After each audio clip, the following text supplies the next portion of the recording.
Hello everyone, and welcome to my 20th Pokemon Challenge. I'm excited to finally be back in Pokemon LeafGreen, since the last Pokemon Fire Red and LeafGreen challenge we did was Caterpie only about 3 months ago. Can you believe it's already been that long? It sure doesn't feel like it to me. Anyways, we've got one question in particular that we're seeking to answer today. Can you beat Pokemon LeafGreen with only a Weedle? Before we get too far into the video, I'd like you all to know that I'm working really hard to produce a new Pokemon Challenge video every week.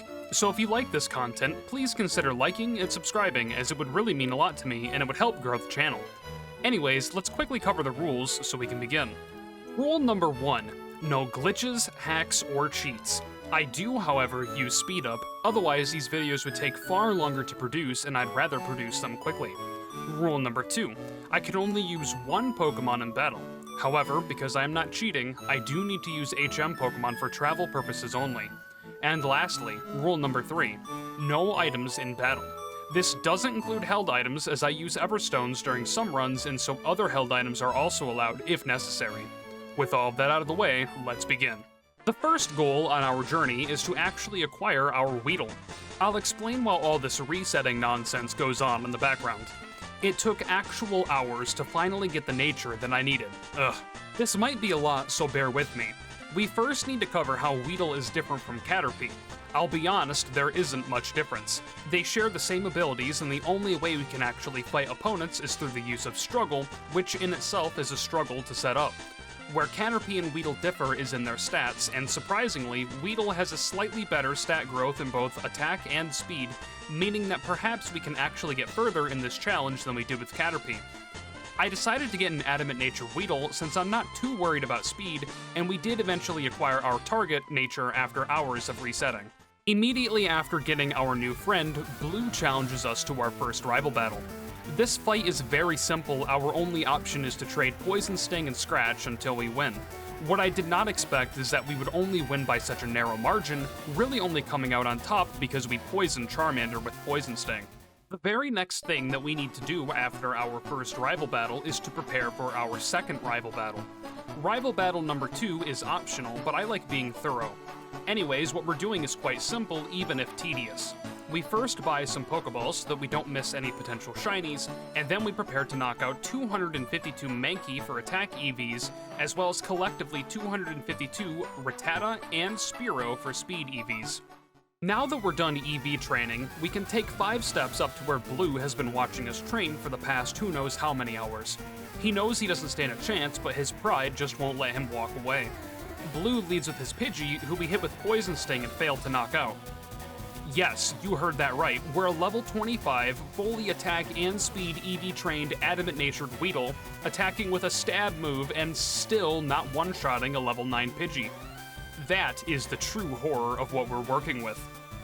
Pidgey then puts some sand in our eyes with Sand Attack, but that won't save it from our next Poison Sting, which knocks Pidgey out. Blue's last Pokemon is his Charmander, who also tanks our Poison Sting, though it does get poisoned. Charmander hits us with a Scratch for minimal damage, and then we're able to take it out on the next turn. Brock is our first gym leader, and unfortunately he has a really good type advantage against us. Fortunately, I've got a plan. Brock leads with his Geodude, who we use Struggle against. Setting up Struggle is incredibly annoying, but in this case we're able to knock out Geodude with 3 Struggles and only end up tanking 1 Tackle alongside our recoil damage. Brock then sends out his Onix, who we're hitting for a bit less damage while Onix hits us with Rock Tomb. Our Shield Dust ability prevents us from losing speed, and then on the next turn we absolutely obliterate Onix with a crit Struggle, immediately winning us the battle. I know we just got out of 2 rival fights, but here we are again after some significant grinding. Blue blocks our path to Nugget Bridge, and he challenges us to a battle. Blue leads with his Pidgeotto, who we hit with Struggle and fail to knock out, meaning that we take a Sand Attack. On the next turn, another Struggle knocks out Pidgeotto. Charmander is sent up next, but we miss our Struggle and get hit with Ember. On the next turn, we land our attack and one-shot the little lizard. Blue then sends out his Abra, who we're also able to one-shot with ease. Blue's last Pokemon is his Rattata, who hits us with Quick Attack before we're able to one-shot it in return, bringing us all the way down to 8 HP. Now that we've beaten Blue, I decided that we could probably also take on Misty. Misty leads with her Staryu, who we one-shot instantly. Misty then sends out her Starmie, who we open with a crit struggle against, almost knocking it out before getting hit with Water Pulse. Misty then heals her Starmie, but we're able to land 2 more struggle to win this battle with 12 HP remaining. We get the SS Anne ticket from Bill and then head into yet another rival battle against Blue, but this time on a boat. Blue leads with his Pidgeotto, who we're able to knock out with 2 struggle after getting hit with Sand Attack. Blue then sends out his Kadabra, who we're able to one-shot easily. Following Kadabra is Charmeleon, who we hit with struggle and failed to knock out, meaning that we're hit with Ember. We actually survive and hit Charmeleon with another struggle, dropping us down to 12 HP. Blue's last Pokemon is his Raticate, who thankfully didn't use Quick Attack for some reason, letting us land our struggle for a one-shot and winning the battle with 1 HP remaining. I wanted to grind a bit more for Surge since I knew that he might be a problem. While I was grinding, I happened to notice that a Meowth I had caught for cut usage actually had the ability Pickup. Pickup in Fire Red and Leaf Green is actually amazing, as the drops you can recover aren't tied to the level of your Pickup Pokemon. What this means is that we have a 5% chance to acquire a rare candy each time Pickup generates an item. I quickly collected 4 extra Meowth, and I will inform you of how many rare candies they earned, and roughly how much time it saved the run when we finally hit level 100. We're now ready to take on Surge, and for those of you that have seen my other videos, you know that I have history with Electric-type gym leaders. Surge leads with his Voltorb, who we one-shot with struggle. Following Voltorb is Pikachu, who we also one-shot, and thankfully we're not paralyzed by static. Surge's last Pokemon is his Raichu, who we managed to hit with 1 struggle before Raichu paralyzes us with Thunder Wave.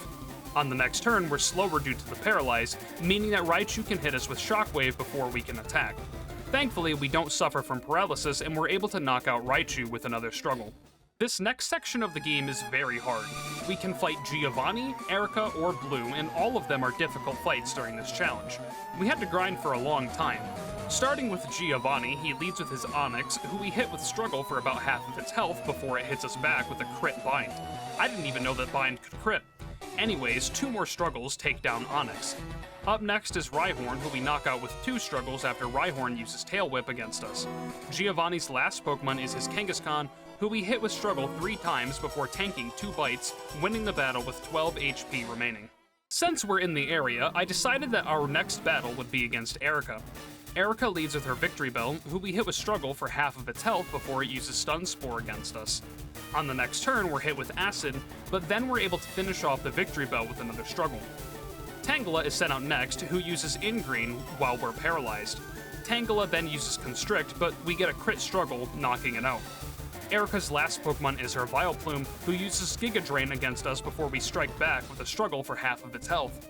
Vileplume then uses Acid twice while we're paralyzed, but we're able to land another struggle and finally win the battle. With Giovanni and Erica out of the way, I thought we could fight Blue. I was wrong. We had to grind 8 more levels. Pain. Anyways, Blue leads with his Pidgeotto, who we're just barely able to one-shot with struggle. Following Pidgeotto is Execute, who we're also just barely able to one-shot. Up next is Kadabra, who we very easily obliterate. Following Kadabra is Charmeleon, who we're thankfully able to one-shot at long last. Blue's last Pokemon is his Gyarados, who lowers our attack with Intimidate. We hit Gyarados with struggle for a bit more than half of its health while it hits us back with Thrash, and on the next turn we can finally finish it off and get past this very haunting fight.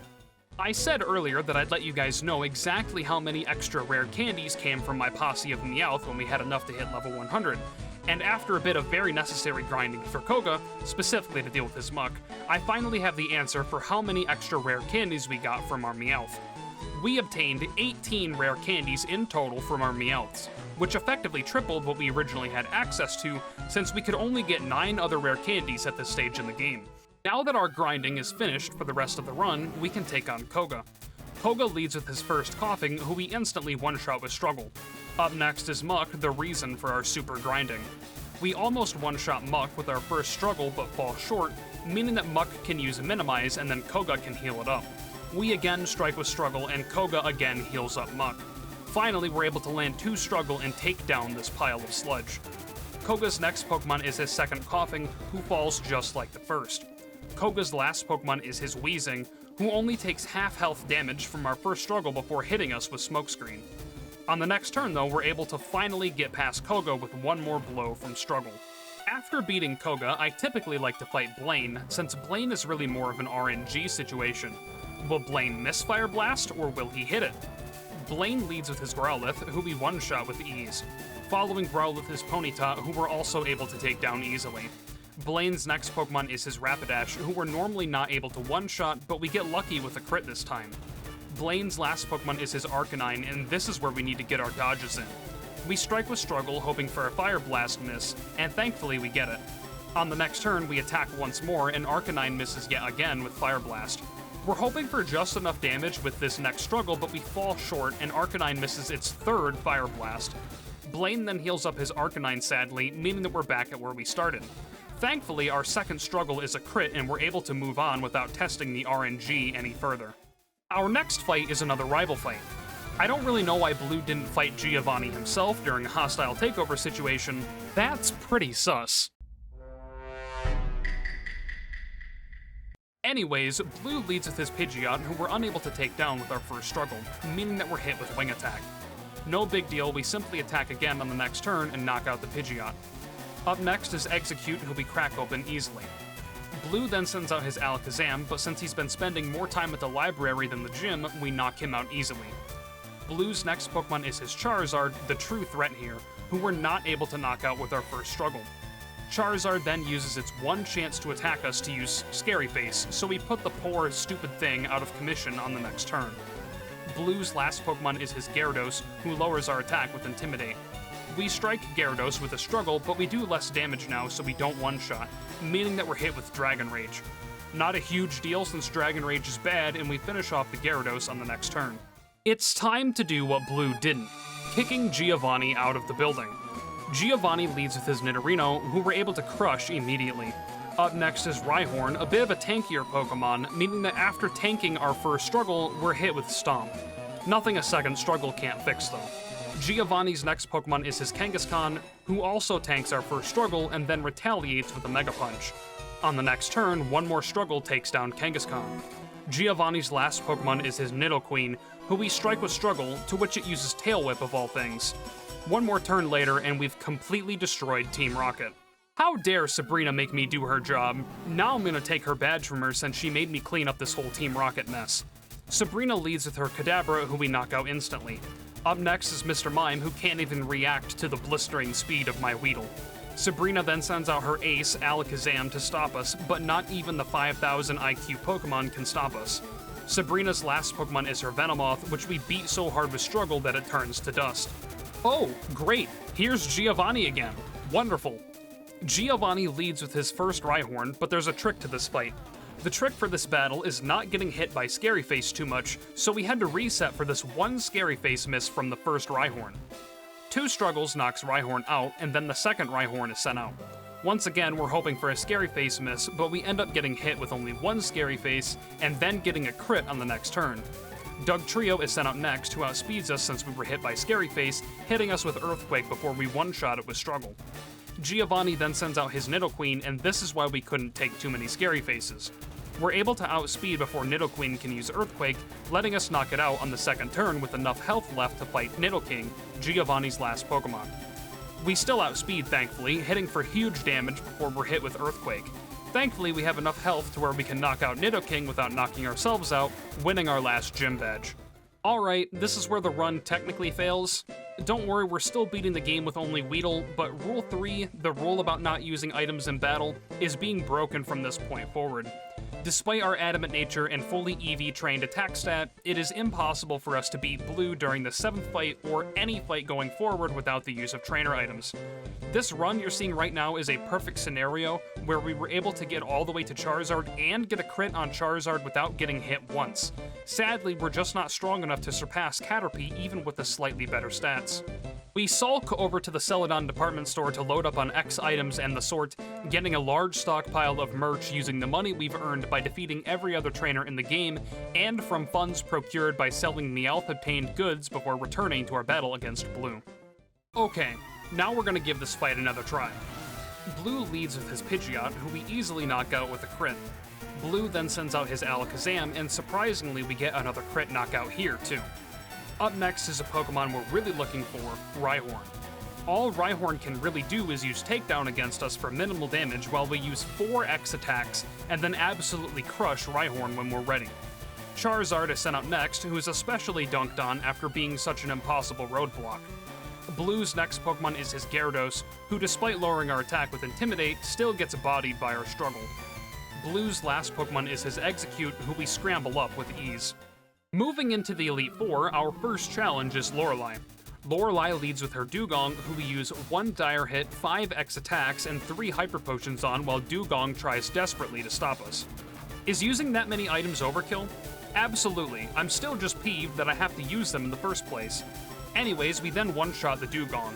Up next is Slowbro, who we're also able to one-shot with ease. Lorelei then sends out her Cloyster, and get this, it tanks our struggle. Even with all of those buffs, we still can't one-shot it. Lorelei then heals up the Cloyster, and I figured we needed to heal up too. I then decided to use one last X attack, and Cloyster uses Protect. I figured it wouldn't use Protect again on the next turn, but it did. One turn later, we knock out the Cloyster. Up next is Jinx, who we get off screen as soon as possible. Lorelei's last Pokemon is her Lapras, who we're fortunately able to one-shot thanks to a crit. The next Elite Four member we've got to challenge is Bruno, who has less tanky Pokemon than Lorelei. Bruno leads with his first Onix, who we use 6 X attacks on, while Onix uses Rock Tomb against us non-stop. Shield Dust stops the speed-lowering effects from going through, and we're able to one-shot after all that. Bruno then sends out his Hitmonchan, and I decided that we should heal up just in case. Hitmonchan then also uses Rock Tomb against us. I didn't even know that Hitmonchan could learn that. Anyways, Hitmonchan is a one-shot. Bruno sends out his ace next, Machamp, and we're able to outspeed and brutalize with ease. Bruno's next Pokemon is his Hitmonlee, who is no bigger a threat than any other Pokemon Bruno has. Bruno's last Pokemon is his second Onix, and ending like this battle began, we completely annihilate the Onix with a single struggle. As we head into Agatha, you've likely got a good idea now how trainer items can really make a change in a battle. But what you might not consider is how annoying it is to buff yourself up to the max, only to punch yourself in the face so hard that you erase your own existence. That's what Agatha's first Gengar does with Confuse Ray if we spend too long buffing up. I opted to use only 2 X attacks this time while Gengar spams Double Team, hoping that we wouldn't get confused. We then one-shot the Gengar before things get silly. Agatha's next Pokemon is her Golbat, who we almost one-shot but fail, resulting in us getting hit with Air Cutter. If we can't one-shot a Golbat, I knew we wouldn't be able to do so to the Arbok, so we use another X attack while Agatha heals up. We then try to one-shot Golbat again, this time succeeding. Agatha then sends out her Haunter, who we disperse into nothing before it can use Curse. Agatha's next Pokemon is her Gengar, who we heal up on since I know we're running low on health. Gengar went for a Hypnosis and thankfully missed, meaning that we're able to knock it out on the next turn. Agatha's last Pokemon is her Arbok, who lowers our attack with Intimidate. Due to this lowering of our attack, we're unable to one-shot and we're hit with Iron Tail as a result. Agatha then heals up her Arbok, so we hit it twice more with struggle to finally close out this battle. The last of the Elite Four is Lance, who has a somewhat scary team, but his lead will spell his doom. Lance leads with Gyarados, who not only lowers our attack with Intimidate, but usually wants to do one thing and one thing only: spam Dragon Rage.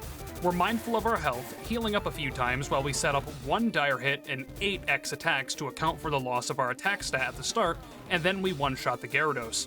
Up next is Dragonite, who is the reason we had to stack so many items. We're thankfully able to one-shot, throwing a crit on for good measure.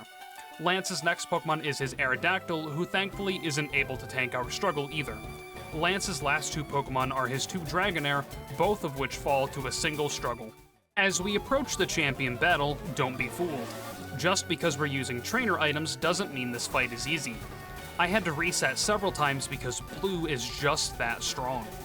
Getting into the fight itself, Blue leads with his Pidgeot, who immediately uses Feather Dance on us to harshly lower our attack. We're then hit by a crit Aerial Ace, dropping us all the way down to 1 HP. What an opening. We stay mindful of our HP, stacking X attacks where we can and hoping we're not hit with too many Sand attacks or crit while we're trying for an X attack. Pidgeot does in fact get another crit, this time only dropping us to 32 HP. We continue this dance of Aerial Ace healing and using stat boost items for a long time before we're finally ready to battle. We blast Pidgeot with the concentrated power of all Weedle everywhere to completely annihilate its existence from history. Blue then sends out his Alakazam, who we knock out with a very unnecessary crit. Rhydon is Blue's next Pokemon, who we heal up on while it uses Rock Tomb against us. Despite our buffs, we're still not able to one-shot the Rhydon, but thankfully it misses Rock Tomb. Blue heals up Rhydon, but sadly we're still unable to take it down. This time, we both heal up, and then we hit Rhydon with yet another struggle, lowering it back down to almost nothing and getting hit with a rock tomb in the process. Thankfully, Blue doesn't have the power of money like we do, so he's running out of healing supplies, and we're able to knock out the Rhydon at long last. Blue's next Pokemon is his Charizard, who we are able to thankfully knock out with struggle, lowering us down to 18 HP. Blue then sends out Exeggutor, who we heal up on before we're hit with Egg Bomb for minimal damage. We then slap Exeggutor in each of its 3 faces with a crit struggle, knocking it out.